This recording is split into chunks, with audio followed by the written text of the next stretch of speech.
ಎಲ್ಲರಿಗೂ ನಮಸ್ಕಾರ. ನನ್ನ ಹೆಸರು ಡಾಕ್ಟರ್ ಎಸ್.ಜಿ.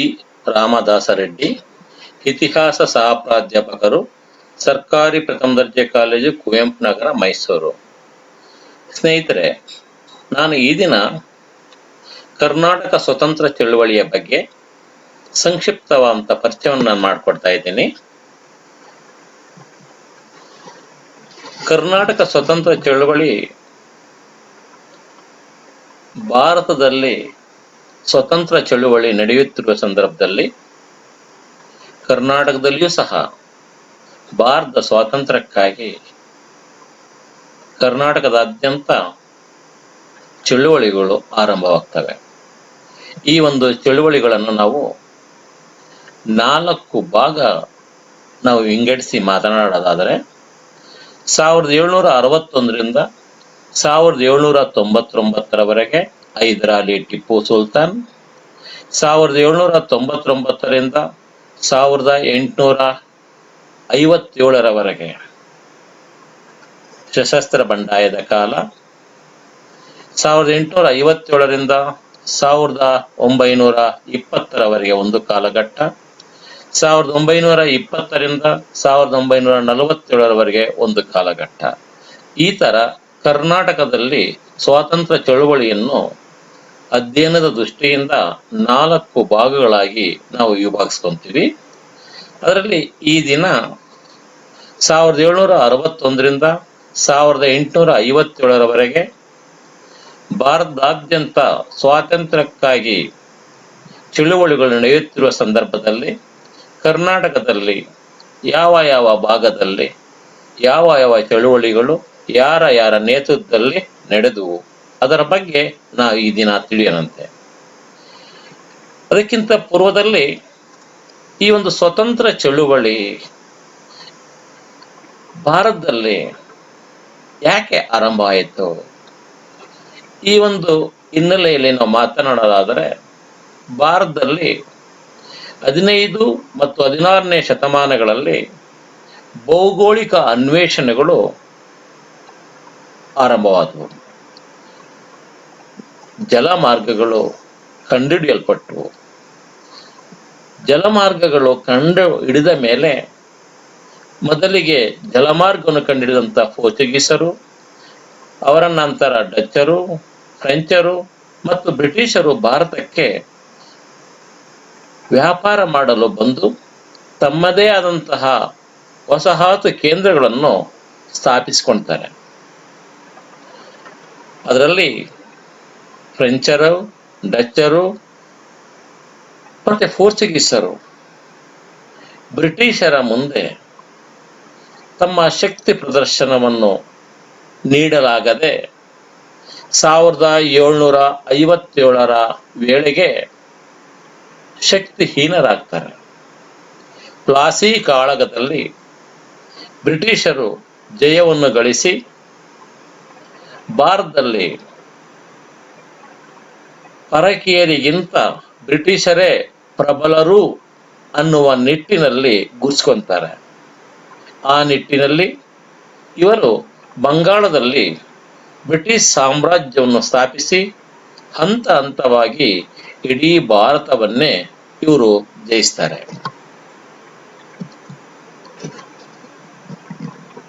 ಬಂಗಾಳದ ಮೂಲಕ ಅಧಿಕಾರ ಆರಂಭಿಸಿದಂತಹ ಬ್ರಿಟಿಷರು ರಾಬರ್ಟ್ ಕ್ಲೈವನಿಂದ ಹಿಡಿದು ಡಾಲ್ ಹೌಸಿಯ ಕಾಲದವರೆಗೆ ಭಾರತೀಯರ ಆಶೋತ್ತರಗಳಿಗೆ ಯಾವುದೇ ರೀತಿ ಸ್ಪಂದನೆ ನೀಡದೆ ರಾಜಕೀಯವಾಗಿ, ಆರ್ಥಿಕವಾಗಿ ನಿರಂತರವಾಗಿ ಶೋಷಣೆಯನ್ನು ಮಾಡ್ತಾ ಬರ್ತಾರೆ.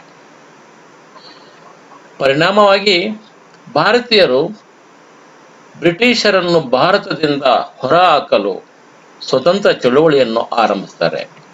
ಈ ಚಳುವಳಿ ಕರ್ನಾಟಕದಲ್ಲಿಯೂ ಸಹ ಆರಂಭವಾಗ್ತದೆ. ಕರ್ನಾಟಕದಲ್ಲಿರುವಂಥ ಪ್ರತಿಯೊಬ್ಬ ಕನ್ನಡಿಗ ನಾವೆಲ್ಲರೂ ಒಂದೇ ಎಂಬ ಭಾವನೆ ಬೆಳೆದು ಭಾರತದಾದ್ಯಂತ ಸ್ವತಂತ್ರ ಚಳುವಳಿಗಳು ನಡೆಯುತ್ತಿರುವ ಸಂದರ್ಭದಲ್ಲಿ ಕರ್ನಾಟಕದಲ್ಲಿಯೂ ಸಹ ಚಳುವಳಿಗಳು ಪ್ರಮುಖ ಪಾತ್ರವನ್ನು ವಹಿಸ್ತವೆ. ಆ ಒಂದು ಸಂದರ್ಭದಲ್ಲಿ ಭಾರತದಲ್ಲಿ ಬ್ರಿಟಿಷರ ನೇರ ಆಡಳಿತಕ್ಕೆ ಒಳಪಟ್ಟಂತಹ ಮದ್ರಾಸ್ ಕರ್ನಾಟಕ ಮತ್ತು ಮುಂಬೈ ಕರ್ನಾಟಕ ಭಾಗಗಳಲ್ಲಿ ಪ್ರಪ್ರಥಮವಾಗಿ ಬ್ರಿಟಿಷರ ವಿರುದ್ಧವಾಗಿ ಸ್ವತಂತ್ರ ಚಳುವಳಿಗಳು ಆರಂಭವಾದರೆ, ತದನಂತರ ಹಳೆ ಮೈಸೂರಿಗೂ ಸಹ ಚಳುವಳಿಯ ಬಿಸಿ ಆರಂಭ ಆಗ್ತದೆ. ಈ ನಿಟ್ಟಿನಲ್ಲಿ ಕರ್ನಾಟಕದಲ್ಲಿ ಪ್ರಮುಖವಾಗಿ ನಾವು ಎರಡು ಪ್ರಮುಖವಾದಂತಹ ಕಾಲಘಟ್ಟಗಳಾಗಿ ವಿಭಾಗಿಸ್ಕೋಬಹುದು. ಅದರಲ್ಲಿ ಪ್ರಥಮ ಹಂತ ಅಂತಂದ್ರೆ ಸಶಸ್ತ್ರ ಬಂಡಾಯದ ಕಾಲ ಅಥವಾ ಸಶಸ್ತ್ರ ಪ್ರತಿಭಟನೆ ಅಂತ ಬಿಟ್ಟು, ಇದರ ಕಾಲಮಾನವನ್ನು ನಾವು 1761ರಿಂದ 1887ರವರೆಗೆ ಅಂತ ನಾವು ತಿಳ್ಕೊಂಡ್ರೆ, ಇನ್ನು ಎರಡನೇ ಕಾಲಘಟ್ಟ ಅಥವಾ ದ್ವಿತೀಯ ಹಂತ ಅಹಿಂಸಾತ್ಮಕ ಪ್ರತಿಭಟನೆ ಅಂದರೆ 1857ರಿಂದ 1947ರವರೆಗೆ. ಈ ತರ ಪ್ರಮುಖವಾಗಿ ಎರಡು ಹಂತಗಳನ್ನು ನಾವು ಮಾಡಿಕೊಂಡು ಪ್ರಸ್ತುತ ಮೊದಲ ಹಂತವನ್ನು ಈ ಒಂದು ಸಂದರ್ಭದಲ್ಲಿ ನಾವು ಚರ್ಚೆ ಮಾಡೋಣಂತೆ.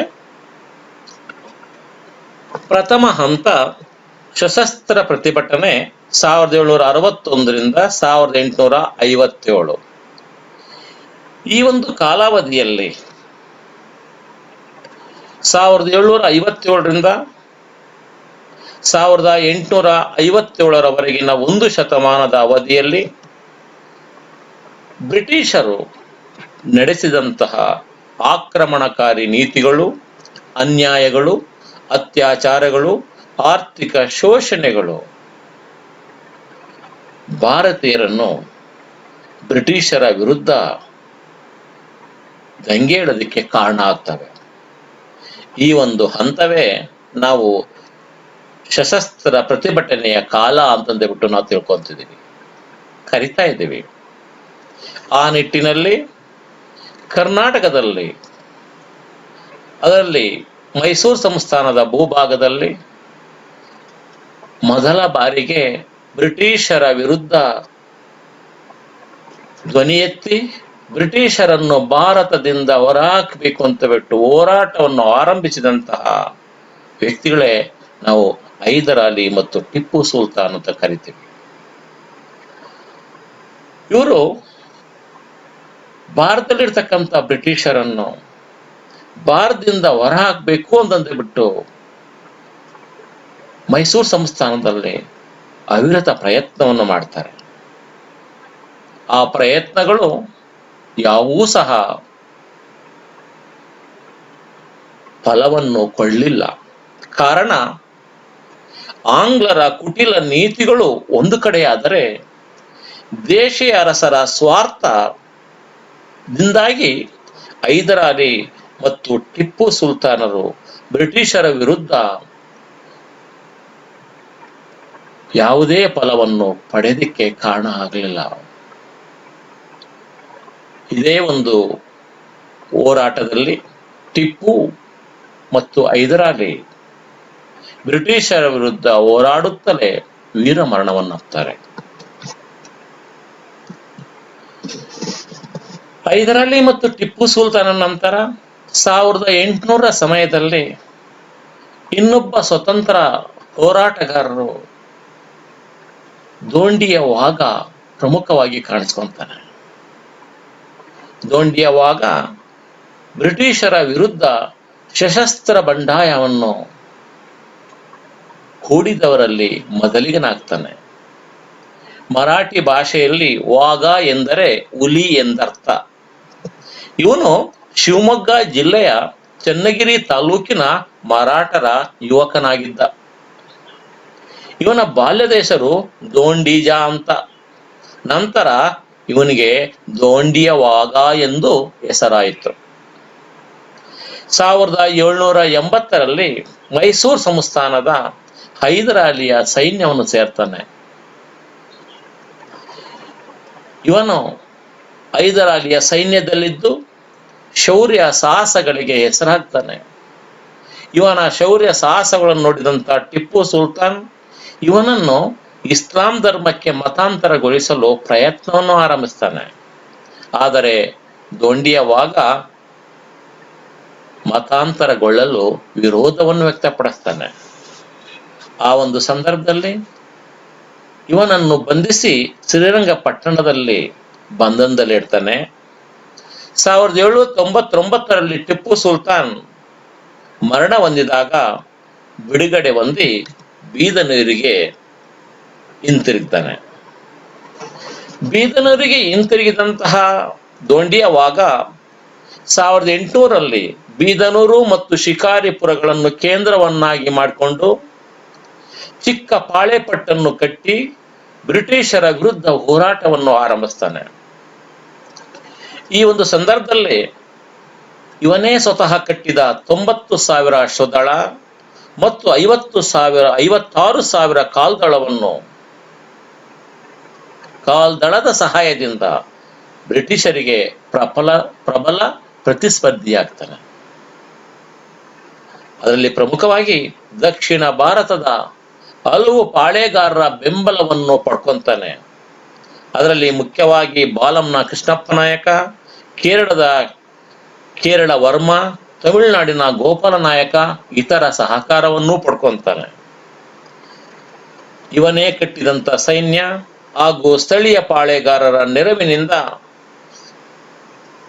ಬ್ರಿಟಿಷರ ವಿರುದ್ಧವಾಗಿ ಹೋರಾಟವನ್ನು ಮಧ್ಯ ಕರ್ನಾಟಕದ ಭೂಭಾಗಗಳಾದ ಉಪ್ಪಿನಂಗಡಿ, ಜಲಾಲಾಬಾದ್, ಸೋದೆ, ಬನವಾಸಿ, ರಾಣಿಬೆನ್ನೂರು, ಸವಣೂರು, ಹರಪನಹಳ್ಳಿ, ಆನಗಲ್, ಡಂಬಳ ಮೊದಲಾದ ಪ್ರದೇಶಗಳ ಮೇಲೆ ಸೈನಿಕಾಚರಣೆ ಮಾಡಿ ಈ ಎಲ್ಲಾ ಪ್ರದೇಶಗಳನ್ನು ವಶಪಡಿಸ್ಕೊಂತಾನೆ. ಈ ತರ ದೊಂಡಿಯವಾಗ ದಿನೇ ದಿನೇ ಬೆಳೆಯುತ್ತಿರುವುದನ್ನು ಕಂಡು ಬ್ರಿಟಿಷರು ಹೆದರ್ತಾರೆ. ಹೆದರಿದಂತ ಬ್ರಿಟಿಷರು ಮರಾಠರ ಸಹಕಾರವನ್ನು ಪಡಿತಾರೆ. ಹೈದರಾಬಾದಿನ ನಿಜಾಮನ ನೆರವನ್ನು ಸಹ ಕೋರ್ತಾರೆ. ಇವರ ನೆರವು ಅಂದ್ರೆ 1800 ಜೂನ್ನಲ್ಲಿ ಮರಾಠರ ಪೇಶ್ವೆಯ ಸೈನ್ಯಾಧಿಕಾರಿ ದೋಂಡು ಪಂತ್ ಗೋಖಲೆ ಲೋಂಡಾದ ಬಳಿ ದೊಂಡಿಯವಾಗನ ವಿರುದ್ಧವಾಗಿ ಯುದ್ಧ ಸಾರ್ತಾನೆ. ಈ ಒಂದು ಯುದ್ಧದಲ್ಲಿ ದೊಂಡಿಯವಾಗ ಬೆಳಗಾಂನನ್ನು ವಶಪಡಿಸ್ಕೊಂತಾನೆ. ಪೇಶ್ವೆ ಸೈನ್ಯಾಧಿಕಾರಿ ದೋಂಡು ಪಂತ್ ಗೋಖಲೆಯನ್ನು ಲೋಂಡದ ಬಳಿ ಕೊಂದು ಹಾಕ್ತಾನೆ. ಹೀಗೆ ದೊಂಡಿಯವಾಗ ಮರಾಠರ ಪೇಶ್ವೆಗಳನ್ನು ಹಿಮ್ಮೆಟ್ಟಿಸಿದಂತಹ ಸಂದರ್ಭದಲ್ಲಿ ಕೊನೆಗೆ ಬ್ರಿಟಿಷರು ಆರ್ಥರ್ ವೆಲ್ಲೆಸ್ಲಿಯ ನೇತೃತ್ವದಲ್ಲಿ ಬ್ರಿಟಿಷ್ ಸೈನಿಕ ಪಡೆಯನ್ನು ರಚನೆ ಮಾಡಿ ದೊಂಡಿಯವಾಗನ ಮೇಲೆ ಯುದ್ಧವನ್ನು ಸಾರ್ತಾರೆ. 1800 ಸೆಪ್ಟೆಂಬರ್ 10ರಂದು ಕೋಣಗಲ್ಲಿನ ಬಳಿ ಬ್ರಿಟಿಷರಿಗೂ ದೊಂಡಿಯವಾಗನಿಗೂ ಯುದ್ಧ ಆಗುತ್ತೆ. ಈ ಯುದ್ಧದಲ್ಲಿ ಬ್ರಿಟಿಷರು ಗೆಲುವನ್ನು ಸಾಧಿಸ್ತಾರೆ. ದೊಂಡಿಯವಾಗ ಸೋತೋಗ್ತಾನೆ. ನಂತರ ಇವನನ್ನು ರಣರಂಗದಲ್ಲಿಯೇ ಬ್ರಿಟಿಷರು ಕೊಂದು ಹಾಕ್ತಾರೆ. ಇದು ದೊಂಡಿಯವಾಗನ ಕಥೆಯಾದರೆ, ನೆಕ್ಸ್ಟ್ ಇನ್ನೊಂದು ಐಗೂರು ದಂಗೆ 1817. ಐಗೂರು ಮಂಜರಾಬಾದ್ ತಾಲೂಕಿನ ಅಂದ್ರೆ ಈಗಿನ ಸಕಲೇಶ್ಪುರ ಐಗೂರು ಸಂಸ್ಥಾನ ಆಗಿತ್ತು. ಈ ಒಂದು ಸಂಸ್ಥಾನವನ್ನು ಪಾಳೆಗಾರ ವೆಂಕಟಾದ್ರಿ ನಾಯಕ ಬ್ರಿಟಿಷರ ವಿರುದ್ಧವಾಗಿ ದಂಗೆ ಎದ್ದೇಳ್ತಾನೆ. ಆ ದಂಗೆ ಬ್ರಿಟಿಷರಿಗೆ ತುಂಬಾ ನೋವುಂಟಾಗಿರುತ್ತೆ. ಆ ಒಂದು ಸಂದರ್ಭದಲ್ಲಿ ಬ್ರಿಟಿಷರು ಕರ್ನಲ್ ಆರ್ಥರ್ ವೆಲ್ಲೆಸ್ಲಿಯ ನೇತೃತ್ವದಲ್ಲಿ ಐಗೂರ್ನ ಪಾಳೆಗಾರನಾದ ವೆಂಕಟಾದ್ರಿ ನಾಯಕನ ಮೇಲೆ ಯುದ್ಧಕ್ಕೆ ಕಳಿಸ್ತಾರೆ. ಬೆಳಗಾಂ ಹತ್ತಿರ ಯುದ್ಧ ನಡೆಯುತ್ತೆ. ಈ ಒಂದು ಯುದ್ಧದಲ್ಲಿ ವೆಂಕಟಾದ್ರಿ ನಾಯಕನನ್ನು ಸೋಲಿಸ್ತಾರೆ, ಹಿಮ್ಮೆಟ್ಟಿಸ್ತಾರೆ. ಐಗೂರು ಬ್ರಿಟಿಷರ ವಶಕ್ಕೆ ಪಡ್ಕೊತಾರೆ. ನಂತರ ಕೊಪ್ಪಳ ದಂಗೆ 1819. ಕೊಪ್ಪಳದಲ್ಲಿ ವೀರಪ್ಪ ಎಂಬ ಜಮೀನ್ದಾರ ಇದ್ದ. ಇವನು ಬ್ರಿಟಿಷರ ವಿರುದ್ಧ ದಂಗೆ ಎದ್ದು ಕೊಪ್ಪಳ ಕೋಟೆಯನ್ನು ವಶಪಡಿಸ್ಕೊಂತಾನೆ. ತಕ್ಷಣ ಬ್ರಿಟಿಷರು ಮೇಜರ್ ಫ್ಲೀಸರ್ ಎಂಬುವನ ನಾಯಕತ್ವದಲ್ಲಿ ಬ್ರಿಟಿಷ್ ಸೈನ್ಯವನ್ನು ಕಳಿಸ್ತಾರೆ. ಮತ್ತೆ ಕೊಪ್ಪಳ ಪ್ರದೇಶವನ್ನು ವಶಪಡಿಸ್ಕೊಂತಾರೆ. ವೀರಪ್ಪನನ್ನು ಹಿಮ್ಮೆಟ್ಟಿಸುವಂತ ಕಾರ್ಯ ಬ್ರಿಟಿಷ್ನವರು ಮಾಡಿದರು. ನೆಕ್ಸ್ಟ್ ಬೀದರ್ ದಂಗೆ 1820-21. 1820ರಲ್ಲಿ ಬೀದರ್ ಜಿಲ್ಲೆಯ ಉದ್ಗೀರ್ ಎಂಬಲ್ಲಿ ಆ ಭಾಗದ ದೇಶಮುಖ್ಗಳಾದ ಶಿವಲಿಂಗಪ್ಪ ದೇಶ್ಮುಖ್, ತಿರುಮಲರಾಯ ದೇಶ್ಮುಖ್, ಮೇಘಶ್ಯಾಮ ದೇಶ್ಮುಖ್ ಮುಂತಾದವರು ನೆರೆಹೊರೆಯ ಪಾಳೆಗಾರರನ್ನು ಸಂಘಟಿಸಿ ಹೈದರಾಬಾದ್ ನಿಜಾಮನ ಮೇಲೆ ದಂಗೆ ಏಳ್ತಾರೆ. ತಕ್ಷಣ ಹೈದರಾಬಾದ್ ನಿಜಾಮ ಬ್ರಿಟಿಷರ ನೆರವನ್ನು ಕೇಳ್ತಾನೆ.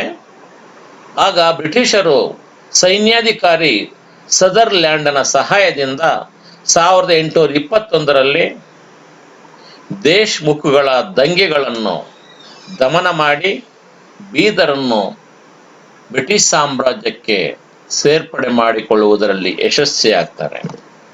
ಜೊತೆಗೆ ದೇಶ್ಮುಖರನ್ನು ಬಂಧಿಸಿ ಬಂಧನಕ್ಕೆ ಒಳಪಡಿಸ್ತಾರೆ. ನೆಕ್ಸ್ಟ್ ಸಿಂದಗಿ ದಂಗೆ 1824.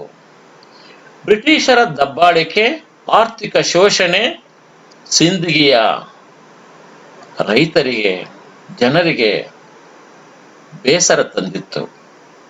ಹಾಗಾಗಿ ಇಲ್ಲಿಯ ಜನ ಬ್ರಿಟಿಷರ ವಿರುದ್ಧ ದಂಗೆ ಏಳ್ತಾರೆ.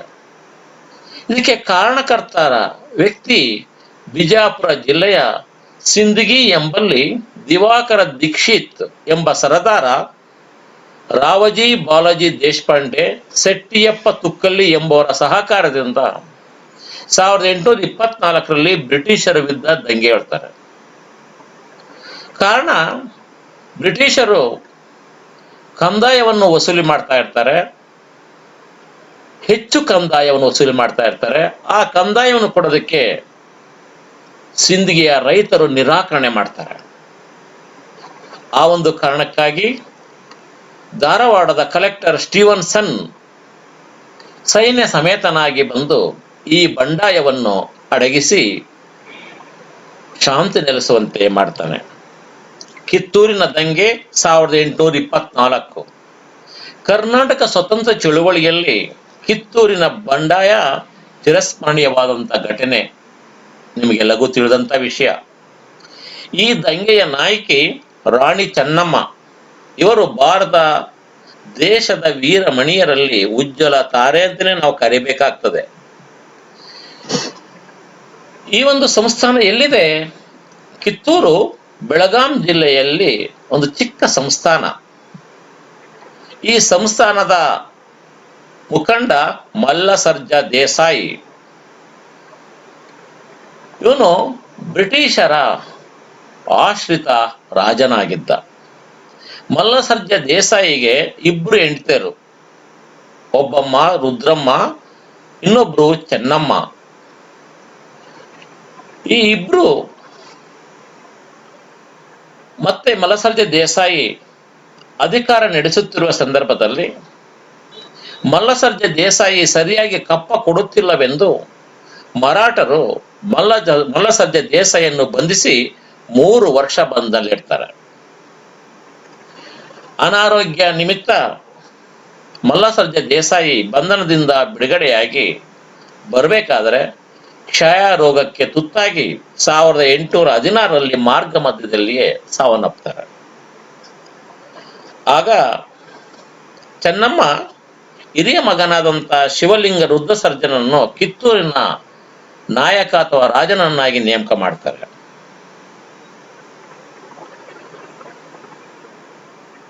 ಶಿವಲಿಂಗ ರುದ್ರಸರ್ಜ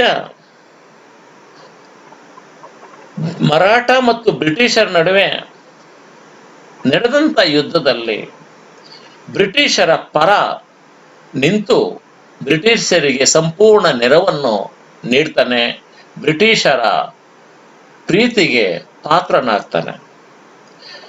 ಈ ಒಂದು ಸಂದರ್ಭದಲ್ಲಿ ಸಂತೋಷಗೊಂಡಂತ ಬ್ರಿಟಿಷರು 1818ರಲ್ಲಿ ಕಿತ್ತೂರು ಸಂಸ್ಥಾನವನ್ನು ವಂಶ ಪಾರಂಪರ್ಯವಾಗಿ ಆಳ್ವಿಕೆ ನಡೆಸಲು ಬ್ರಿಟಿಷರು ಶಿವಲಿಂಗ ರುದ್ರಸರ್ಜನೆಗೆ ಅನುಮತಿಯನ್ನು ನೀಡ್ತಾರೆ. 1824ರಲ್ಲಿ ಶಿವಲಿಂಗ ರುದ್ರಸರ್ಜ ಅಕಾಲ ಮರಣಕ್ಕೀಡಾಗ್ತಾನೆ. ಶಿವಲಿಂಗ ರುದ್ರಸರ್ಜನಿಗೆ ಗಂಡು ಮಕ್ಕಳಿರಲಿಲ್ಲ. ಆದ ಕಾರಣ ಚೆನ್ನಮ್ಮ ಶಿವಲಿಂಗಪ್ಪನನ್ನು ದತ್ತು ಪುತ್ರನಾಗಿ ತೆಗೆದುಕೊಳ್ತಾಳೆ. ಶಿವಲಿಂಗಪ್ಪನನ್ನು ದತ್ತು ಪುತ್ರನಾಗಿ ತೆಗೆದುಕೊಂಡಾಗ ಇವನು ಅಪ್ರಾಪ್ತನಾಗಿರ್ತಾನೆ. ಕಾರಣ ರಾಣಿ ಚೆನ್ನಮ್ಮ ರಾಜಪ್ರತಿನಿಧಿಯಾಗಿ ಕಿತ್ತೂರಿನ ಅಧಿಕಾರವನ್ನು ಮುನ್ನಡೆಸೋದಕ್ಕೆ ಮುಂದಾಗ್ತಾಳೆ. ಇದನ್ನು ಧಾರವಾಡದ ಜಿಲ್ಲಾ ಕಲೆಕ್ಟರ್ ಆಗಿದ್ದ ಥ್ಯಾಕರೆ ದತ್ತುಪುತ್ರನ್ನು ತೆಗೆದುಕೊಳ್ಳುವುದನ್ನು ನಿರಾಕರಣೆ ಮಾಡ್ತಾನೆ. ಜೊತೆಗೆ ಕಿತ್ತೂರು ಸಂಸ್ಥಾನವನ್ನು ಬ್ರಿಟಿಷರಿಗೆ ಒಪ್ಪಿಸಬೇಕೆಂದು ರಾಣಿ ಚೆನ್ನಮ್ಮನಿಗೆ ತಿಳಿಸ್ತಾನೆ.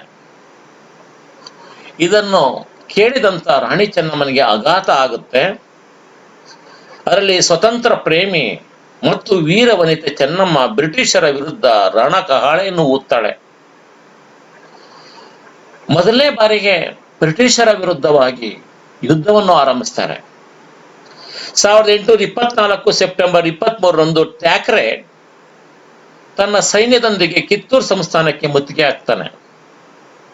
ಇದರಿಂದ ಚೆನ್ನಮ್ಮ ಕ್ರೋಧಗೊಂಡು ಹೋರಾಟಕ್ಕೆ ಇವಳು ಸಹ ಸಿದ್ಧಳಾಗ್ತಾಳೆ.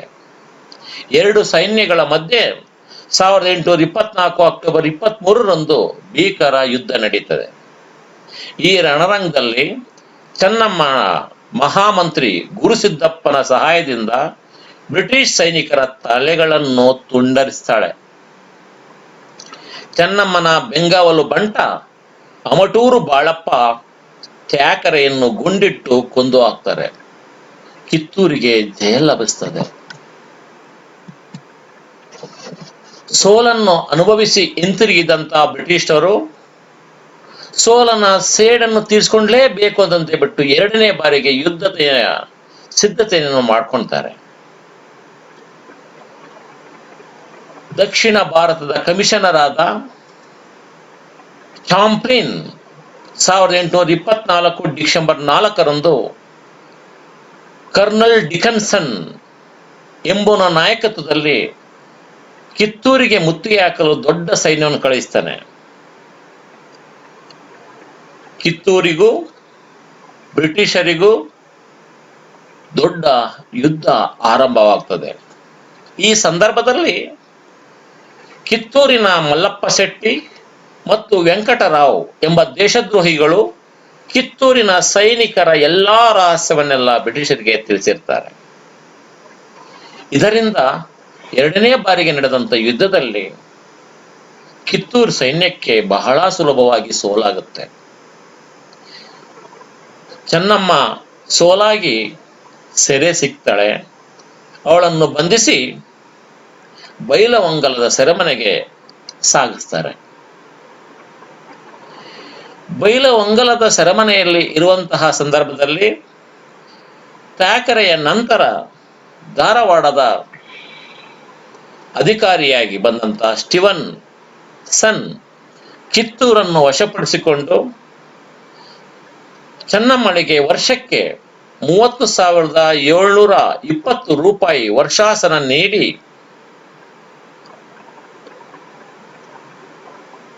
ಸಾಮ್ರಾಜ್ಯವನ್ನು ವಶಪಡಿಸ್ಕೊಂತಾರೆ. ಇದೇ ಕೊರಗಿನಲ್ಲಿ 1829 ಫೆಬ್ರವರಿ 2ರಂದು ಚೆನ್ನಮ್ಮ ಕೊನೆ ಉಸಿರನ್ನು ಎಳಿತಾಳೆ. ಕರ್ನಾಟಕದ ಕೇಸರಿ ಕಿತ್ತೂರು ಚೆನ್ನಮ್ಮ ಅವರ ಧೈರ್ಯ ಸ್ಥೈರ್ಯ ಮುಂದಿನ ಪೀಳಿಗೆಗೆ ಸ್ಫೂರ್ತಿಯಾಯಿತು. ಇವರ ನಂತರ ಸಂಗೊಳ್ಳಿ ರಾಯಣ್ಣ ಕರ್ನಾಟಕದ ಪ್ರಸಿದ್ಧ ಸ್ವಾತಂತ್ರ್ಯ ಹೋರಾಟಗಾರ. ಇವನು 1796ರಿಂದ 1831ರವರೆಗೆ ಅವರ ಜೀವಿತಾವಧಿಯ ಕಾಲ ಆಗಿರ್ತದೆ. ಇವರು ಕಿತ್ತೂರು ಚೆನ್ನಮ್ಮನ ನಿಷ್ಠಾವಂತ ಅನುಯಾಯಿ ಮತ್ತು ಬಲಗೈ ಬಂಟನಾಗಿದ್ದ. ಕಿತ್ತೂರು ಸಂಸ್ಥಾನದ ಸಂಗೊಳ್ಳಿ ಎಂಬ ಪುಟ್ಟ ಗ್ರಾಮದಲ್ಲಿ ಇವನು ಜನಿಸಿರ್ತಾನೆ. 1824ರಲ್ಲಿ ಕಿತ್ತೂರಿನ ಬಂಡಾಯದಲ್ಲಿ ಬ್ರಿಟಿಷರ ವಿರುದ್ಧ ರಾಣಿ ಚೆನ್ನಮ್ಮನೊಡನೆ ಹೋರಾಡಿ ಬಂಧಿತನಾಗಿರ್ತಾನೆ. 1829ರಲ್ಲಿ ಸೆರೆಮನೆಯಿಂದ ಬಿಡುಗಡೆಯಾಗಿ ಮತ್ತೆ ಕಿತ್ತೂರಿಗೆ ಆಗಮಿಸ್ತಾನೆ.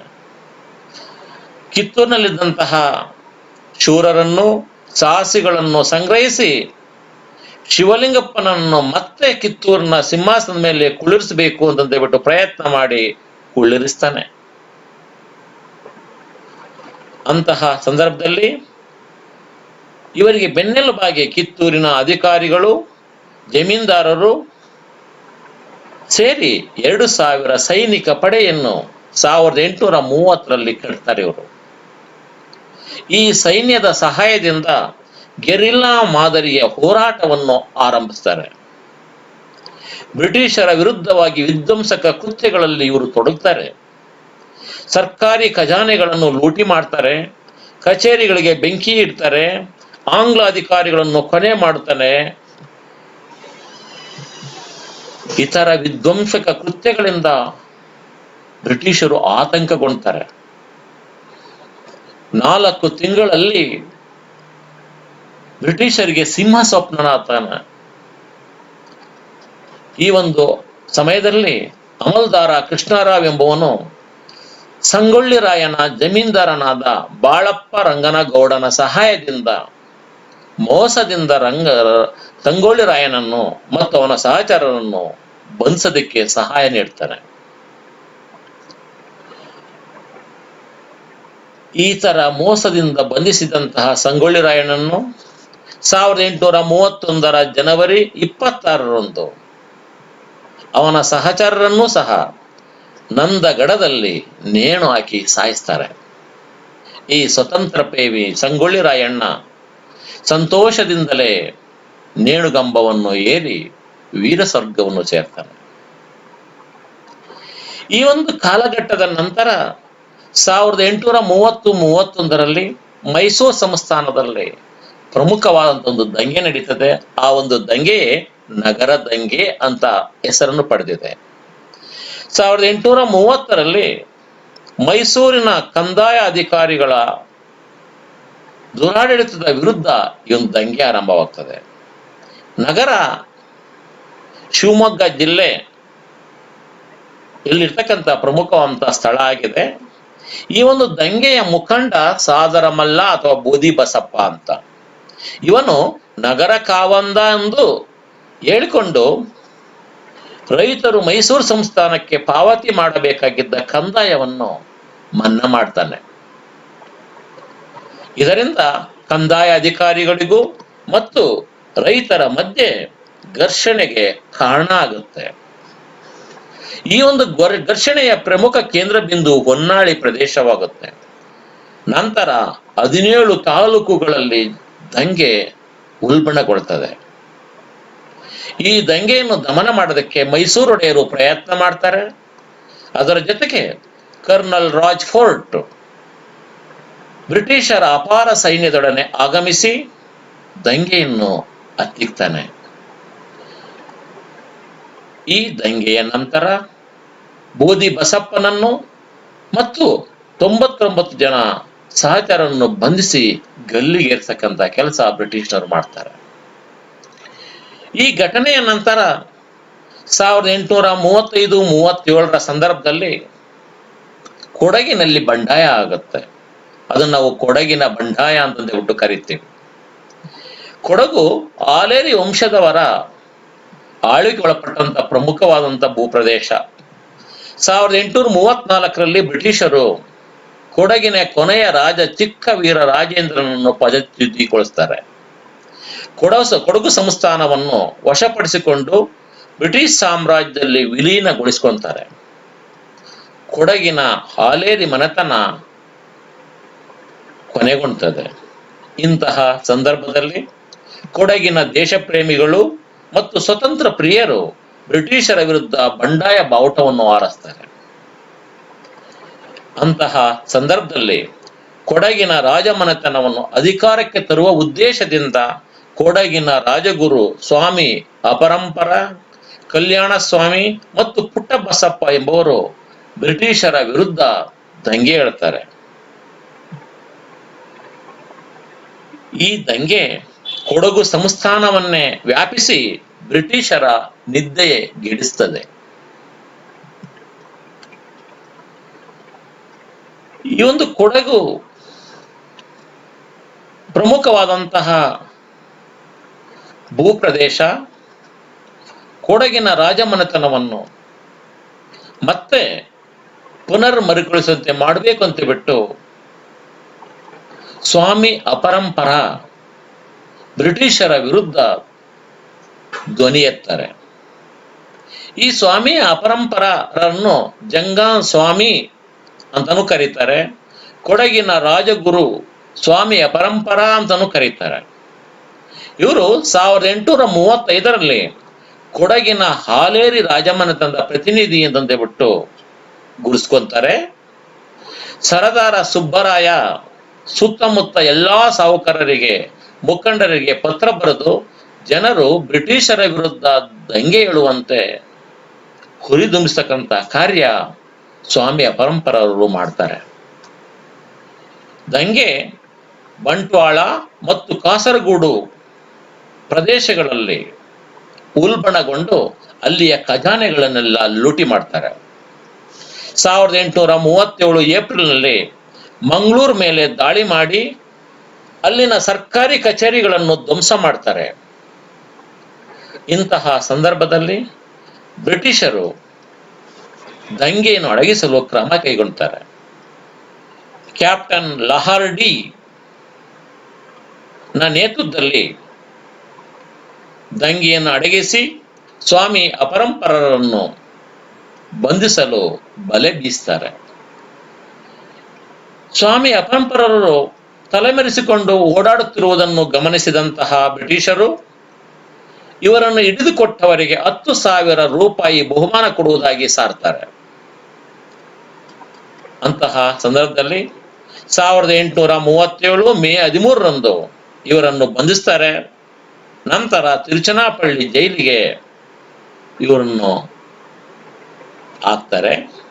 1869ರಲ್ಲಿ ಸೆರೆಮನೆಯಿಂದ ಬಿಡುಗಡೆಗೊಂಡು ಮೈಸೂರಿಗೆ ಬರುವಾಗ 1870ರಲ್ಲಿ ಶ್ರೀರಂಗಪಟ್ಟಣದಲ್ಲಿ ಇವರು ನಿಧನರಾಗ್ತಾರೆ. ಕೊಡಗು ದಂಗೆಯಲ್ಲಿ ಪ್ರಮುಖ ಪಾತ್ರ ವಹಿಸಿದಂತಹ ಇನ್ನೊಬ್ಬ ವ್ಯಕ್ತಿ ಕಲ್ಯಾಣ ಸ್ವಾಮಿ. ಇವರು ಸ್ವಾಮಿ ಅಪರಂಪರ ರವರ ಬಂಧನದ ನಂತರ ಕಲ್ಯಾಣ ಸ್ವಾಮಿ ಬಂಡಾಯವನ್ನು ಮುಂದುವರಿಸ್ತಾರೆ. 1837ರಲ್ಲಿ ದಂಗೆ ಎದ್ದ ಕಲ್ಯಾಣ ಸ್ವಾಮಿ ಪುತ್ತೂರು, ವಿಟ್ಲ, ಬೆಳ್ಳಾರೆ, ಮಂಗಳೂರು ಕಡೆಗಳಲ್ಲಿ ಬ್ರಿಟಿಷರ ವಿರುದ್ಧ ದಂಗೆ ಎದ್ದು ಸರ್ಕಾರಿ ಖಜಾನೆಗಳನ್ನು ಲೂಟಿ ಮಾಡ್ತಾರೆ. ಇಂತಹ ಸಂದಿಗ್ಧ ಸಮಯದಲ್ಲಿ ಬ್ರಿಟಿಷರು ಕರ್ನಲ್ ಗ್ರೀನ್ ನೇತೃತ್ವದಲ್ಲಿ ಕೊಡಗಿನ ಎಲ್ಲಾ ದಿಕ್ಕುಗಳ ಮೇಲೆ ಸೈನ್ಯ ಜಮಾವಣೆ ಮಾಡಿ ದಂಗೆಯನ್ನು ಅಡಗಿಸ್ತಾರೆ. ಇಂತಹ ಸಮಯದಲ್ಲಿ ಅಂದರೆ 1837 ಜೂನ್ರಲ್ಲಿ ಕಲ್ಯಾಣ ಸ್ವಾಮಿಯನ್ನು ಬೈತೂರಿನಲ್ಲಿ ಬಂಧಿಸಿ ಮೈಸೂರಿನ ಸೆರೆಮನೆಯಲ್ಲಿ ಇಡ್ತಾರೆ. ಆನಂತರ ಮಂಗಳೂರಿನಲ್ಲಿ ಬಿಕರ್ನ ಕಟ್ಟೆ ಬಳಿ ನೇಣು ಹಾಕಿ ಇವರನ್ನು ಸಾಯಿಸ್ತಾರೆ. ಇವರ ನಂತರ ಕೊಡಗಿನ ಬಂದಾಯದಲ್ಲಿ ಇನ್ನೊಬ್ಬ ಪ್ರಮುಖ ವ್ಯಕ್ತಿ ಪುಟ್ಟಬಸಪ್ಪ ಕಲ್ಯಾಣ ಸ್ವಾಮಿಯ ವೇಷ ಧರಿಸಿಕೊಂಡು ದಂಗೆ ಪ್ರಾರಂಭಿಸ್ತಾರೆ. ಇವರು ಬೆಳ್ಳಾರೆ, ಸುಳ್ಯ, ಪುತ್ತೂರು, ಮಂಗಳೂರು, ಕಾಸರಗೋಡು ಮುಂತಾದ ಕಡೆಗಳಲ್ಲಿ ಬಂಡಾಯವನ್ನು ತೀವ್ರಗೊಳಿಸ್ತಾರೆ. 1837 ಮೇ 13ರಂದು ಪುಟ್ಟಬಸಪ್ಪನನ್ನು ಬಂಧಿಸಿ ಮಂಗಳೂರಿನಲ್ಲಿ ಗಲ್ಲಿಗೇರಿಸಲಾಯಿತು. ಒಟ್ಟಾರೆ ಕೊಡಗು ಮತ್ತು ದಕ್ಷಿಣ ಕನ್ನಡ ಜಿಲ್ಲೆಗಳನ್ನು ವಿದೇಶಿಯರ ನಿರಂಕುಶ ಆಳ್ವಿಕೆಯಿಂದ ವಿಮೋಚನೆಗೊಳಿಸಬೇಕೆಂಬ ಕೊಡಗಿನ ಸ್ವತಂತ್ರ ಹೋರಾಟಗಾರರ ಕನಸು ನನಸಾಗಲಿಲ್ಲ. ಹೋರಾಟಗಳು ಸದಾ ಮುಂದುವರಿಯೋದಕ್ಕೆ ಕಾರಣ ಆಯಿತು. ಇನ್ನೊಂದು ಪ್ರಮುಖವಾದಂತಹ ಘಟನೆ ಅಲಗಲಿ ಬೇಡರು. ಅಲಗಲಿ ಬಿಜಾಪುರ ಜಿಲ್ಲೆಯ ಮುಧೋಳ ತಾಲೂಕಿನ ಒಂದು ಪುಟ್ಟ ಗ್ರಾಮ. ಅಲ್ಲಿಯ ನಿವಾಸಿಗಳು ಬೇಡ ಜನಾಂಗದವರು. ಇವರ ವೃತ್ತಿ ಬೇಟೆ ಮತ್ತು ಸೈನ್ಯ ಕಾರ್ಯವನ್ನು ಮಾಡುವುದು. ಇವರು ಧರ್ಮ, ಸಂಪ್ರದಾಯ ಹಾಗೂ ಸ್ವಾಭಿಮಾನವನ್ನು ರಕ್ಷಿಸಿಕೊಳ್ಳಲು ಅವರು ಜೀವದ ಹಂಗನ್ನೂ ತೊರೆದು ಹೋರಾಟ ಮಾಡ್ತಾ ಇದ್ರು. ಜೊತೆಗೆ ಶಸ್ತ್ರಾಸ್ತ್ರಗಳನ್ನು ಹೊಂದುವುದು ಅವರ ಸಂಪ್ರದಾಯ, ನಮ್ಮ ಸಂಪ್ರದಾಯ ಅಂತ ತಿಳ್ಕೊಂಡಿದ್ರು ಅವರು. ಶಸ್ತ್ರಾಸ್ತ್ರಗಳು ಹೆತ್ತ ತಾಯಿಗಿಂತ ಶ್ರೇಷ್ಠ ಅಂತಂದೇ ಬಿಟ್ಟು ಅವರು ಬಹಳ ಗೌರವದಿಂದ ಶಸ್ತ್ರಾಸ್ತ್ರಗಳನ್ನು ಪೂಜಿಸ್ತಾ ಇದ್ರು. ಇಂತಹ ಸಮಯದಲ್ಲಿ 1857ರ ದಂಗೆಯ ಸಮಯದಲ್ಲಿ ಭಾರತೀಯರನ್ನು ನಿಶಸ್ತ್ರೀಕರಣಗೊಳಿಸುವ ಉದ್ದೇಶದಿಂದ ಬ್ರಿಟಿಷರು 1857ರ ಸೆಪ್ಟೆಂಬರ್ 11ರಂದು ನಿಶಸ್ತ್ರೀಕರಣ ಕಾಯ್ದೆಯನ್ನು ಜಾರಿಗೆ ತರ್ತಾರೆ. ಈ ಕಾಯ್ದೆ ಭಾರತದಲ್ಲಿ ಜಾರಿಗೆ ಬಂದಾಗ ಬಿಜಾಪುರ ಜಿಲ್ಲೆಯಲ್ಲಿ ನಿಶಸ್ತ್ರೀಕರಣ ಕಾಯ್ದೆಯನ್ನು ಜಾರಿಗೆ ತರುವ ಹೊಣೆ ಕಾರ್ಯಭಾರಿ ಕೃಷ್ಣರಾಯರು ಎಂಬ ಅಧಿಕಾರಿ ಕೊಡ್ತಾರೆ. ಈ ಅಧಿಕಾರಿ ಯಾರೊಬ್ಬರೂ ಬಿಜಾಪುರ ಮತ್ತು ಮುಧೋಳ ತಾಲೂಕಿನಲ್ಲಿ ಎಲ್ಲಿಯೂ ಸಮೇತ ಆಯುಧಗಳನ್ನು ಹೊಂದಬಾರದೆಂದು ತಿಳಿಸ್ತಾರೆ. ಅದರಲ್ಲಿ ವಿಶೇಷವಾಗಿ ಅಲಗಲಿ ಗ್ರಾಮದ ಬೇಡರಿಗೆ ತಿಳಿಸ್ತಾರೆ.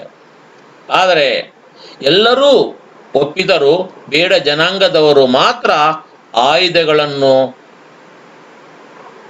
ಹಿಂತಿರುಗಿಸಲು ನಿರಾಕರಣೆ ಮಾಡ್ತಾರೆ. ಅಲಗಲಿ ಬೇಡ ಜನಾಂಗದವರು ಬ್ರಿಟಿಷರ ಈ ಕಾಯ್ದೆಯನ್ನು ವಿರೋಧ ಮಾಡ್ತಾರೆ. 500 ಜನ ಯೋಧರು ಒಂದು ಕಡೆಗೆ ಸೇರ್ಕೊಂತಾರೆ. ಬಾಲಾಜಿ ನಿಂಬಾಳ್ಕರ್ರ ನೇತೃತ್ವದಲ್ಲಿ ಬ್ರಿಟಿಷರ ನಿಶಸ್ತ್ರೀಕರಣ ಕಾಯ್ದೆಯ ವಿರುದ್ಧವಾಗಿ ದಂಗೆ ಹೇಳ್ತಾರೆ. ಈ ದಂಗೆ ಮುಂದಿನ ದಿನಗಳಲ್ಲಿ ಅಲಗಲಿ ಬೇಡರ ದಂಗೆ ಎಂದು ಹೆಸರಾಯಿತು. ಈ ದಂಗೆಯ ನೇತೃತ್ವವನ್ನು ಬ್ರಿಟಿಷ್ ಲೆಫ್ಟಿನೆಂಟ್ ಕರ್ನಲ್ ಮಾಲ್ಕಮ್ಮನಿಂದ ಆದೇಶ ಪಡೆದಂತ ಲೆಫ್ಟಿನೆಂಟ್ ಕರ್ನಲ್ ಸೆಟನ್ಕರ್ ಸೈನ್ಯದೊಂದಿಗೆ 1857 ನವೆಂಬರ್ 20ರಂದು ಅಲಗಲಿ ಹಳ್ಳಿಗೆ ಮುತ್ತಿಗೆ ಹಾಕ್ತಾನೆ. ನಿಮ್ಮ ಶಸ್ತ್ರಾಸ್ತ್ರಗಳನ್ನು ಒಪ್ಪಿಸಿ ಶರಣಾಗತರಾಗಿ ಅಂತಂತೆ ಬಿಟ್ಟು ತಿಳಿಸ್ತಾನೆ. ಬೇಡರು ತಮ್ಮ ಬಂದೂಕುಗಳಿಂದ ಬ್ರಿಟಿಷರ ವಿರುದ್ಧ ಗುಂಡು ಹಾರಿಸಿದರೆ ವಿನಃ ಯಾರೂ ಆಯುಧಗಳನ್ನು ಹಿಂತಿರುಗಿಸಿಕೊಡಲಿಲ್ಲ. ಬ್ರಿಟಿಷರ ಆದೇಶಕ್ಕೆ ಕಿಂಚಿತ್ತೂ ಬೆಲೆಯನ್ನು ಬೇಡರು ಕೊಡಲಿಲ್ಲ. ಅಂತಹ ಸಂದರ್ಭದಲ್ಲಿ ಲೆಫ್ಟಿನೆಂಟ್ ಕರ್ನಲ್ ಸೆಟನ್ಕರ್ ಬೇಡರ ಮನೆಗಳಿಗೆ ಬೆಂಕಿ ಹಚ್ಚಿ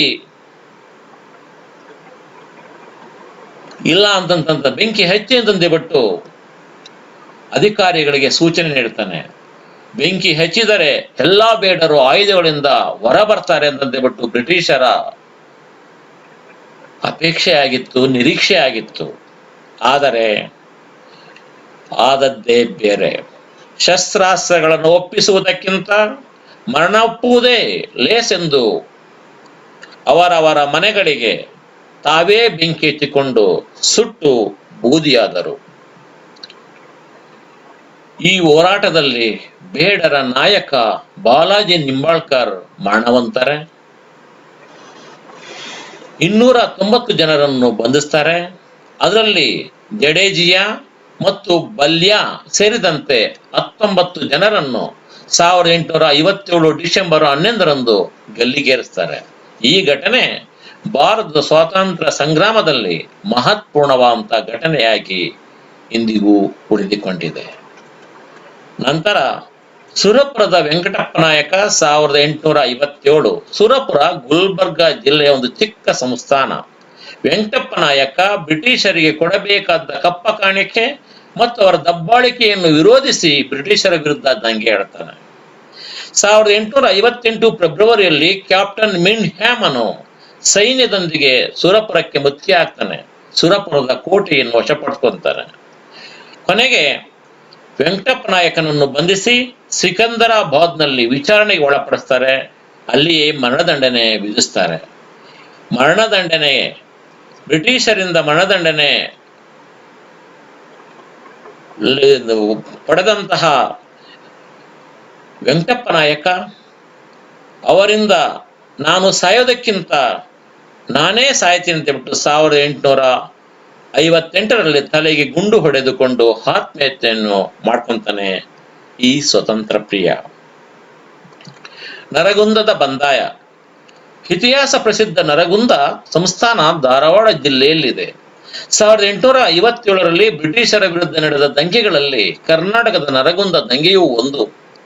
ಈ ದಂಗೆಯ ಮುಖಂಡ ಭಾಸ್ಕರ್ ರಾವ್, ಇವರನ್ನು ಬಾಬಾ ಸಾಹೇಬ್ ಅಂತ ಸಮೇತ ಕರೀತಾರೆ. ಭಾಸ್ಕರ್ ರಾವ್ ಅವರಿಗೆ ಮಕ್ಕಳಿದ್ದಿಲ್ಲ. ದತ್ತು ಸ್ವೀಕಾರಕ್ಕೆ ಅನುಮತಿಯನ್ನು ಕೇಳ್ತಾನೆ. ಬ್ರಿಟಿಷರು ಕೊಡ್ಲಿಲ್ಲ.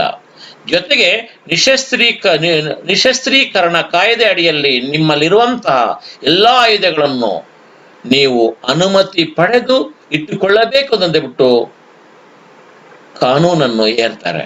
ಇಂತಹ ಸಂದರ್ಭದಲ್ಲಿ ಕ್ರೋಧಗೊಂಡಂತಹ ಭಾಸ್ಕರ್ ರಾವ್ ಬ್ರಿಟಿಷರ ವಿರುದ್ಧ ದಂಗೆ ಏಳ್ತಾನೆ. 1858 ಮೇ ತಿಂಗಳಲ್ಲಿ ಕರ್ನಲ್ ಮಾನ್ಸನ್ ನೇತೃತ್ವದಲ್ಲಿ ನರಗುಂದಕ್ಕೆ ಮುತ್ತಿಗೆ ಹಾಕ್ತಾರೆ ಬ್ರಿಟಿಷರು. ಕೋಟೆ ಬ್ರಿಟಿಷರ ವಶವಾಗ್ತದೆ. ಭಾಸ್ಕರ್ ರಾವ್ ಬಂಧನಕ್ಕೊಳಗಾಗ್ತಾನೆ. 1858 ಜೂನ್ 12ರಂದು ರಾಜದ್ರೋಹದ ಆರೋಪದ ಮೇಲೆ ಇವರನ್ನು ಹಿಡಿದು ಗಲ್ಲಿಗೇರಿಸ್ತಾರೆ. ಮಂಡರಗಿ ಭೀಮರಾವ್. 1858ರಲ್ಲಿ ಬ್ರಿಟಿಷರ ವಿರುದ್ಧ ನಡೆದ ದಂಗೆಗಳಲ್ಲಿ ಮಂಡರಗಿ ದಂಗೆ ಬಹಳ ಪ್ರಮುಖವಾದದ್ದು. ಈ ದಂಗೆಯ ನೇತಾರ ಭೀಮರಾವ್. ಇವರು ಮಂಡರಗಿ ಭೀಮರಾವ್ ಅಂತಂದೇ ಬಿಟ್ಟೇನೆ ಹೆಸರನ್ನು ಪಡೆದಿದ್ದಾರೆ. ಇವರು ಬಳ್ಳಾರಿ ಹರಪನಹಳ್ಳಿಯ ತಹಸೀಲ್ದಾರರಾಗಿ ಸೇವೆ ಸಲ್ಲಿಸ್ತಾ ಇದ್ರು. 1857ರ ಸಿಪಾಯಿಯ ದಂಗೆಯ ನಂತರ ಬ್ರಿಟಿಷರ ದಬ್ಬಾಳಿಕೆ ಮತ್ತು ಶೋಷಣೆಯಿಂದ ಅತೃಪ್ತಗೊಂಡು ಇವರು ಹುದ್ದೆಗೆ ರಾಜೀನಾಮೆ ನೀಡ್ತಾರೆ. ನಂತರ ಇವರೇ ಸ್ವತಃ ಸೈನ್ಯವನ್ನು ಕಟ್ತಾರೆ. ಶಸ್ತ್ರಾಸ್ತ್ರಗಳು ಸಂಗ್ರಹ ಮಾಡ್ತಾರೆ. ಬ್ರಿಟಿಷರ ವಿರುದ್ಧ ದಂಗೆ ಏಳ್ತಾರೆ. ಡಂಬಳ ಮತ್ತು ಗದುಗಿನ ಖಜಾನೆಗಳನ್ನು ಲೂಟಿ ಮಾಡ್ತಾರೆ. ಭೀಮರಾವ್ ಕೊಪ್ಪಳ ಕೋಟೆಯನ್ನು ಆಕ್ರಮಿಸ್ತಾನೆ.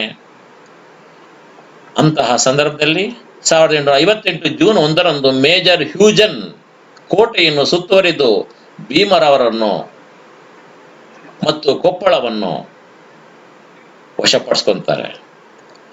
ಮದ್ದುಗುಂಡುಗಳು ಎಲ್ಲವನ್ನೂ ಖಾಲಿಯಾದಂತಹ ಸಂದರ್ಭದಲ್ಲಿ ಭೀಮರಾವ್ ತನ್ನ ತಲೆಗೆ ಗುಂಡಿಟ್ಟುಕೊಂಡು ವೀರನ ಮರಣವನ್ನು ಆಪ್ತಾರೆ.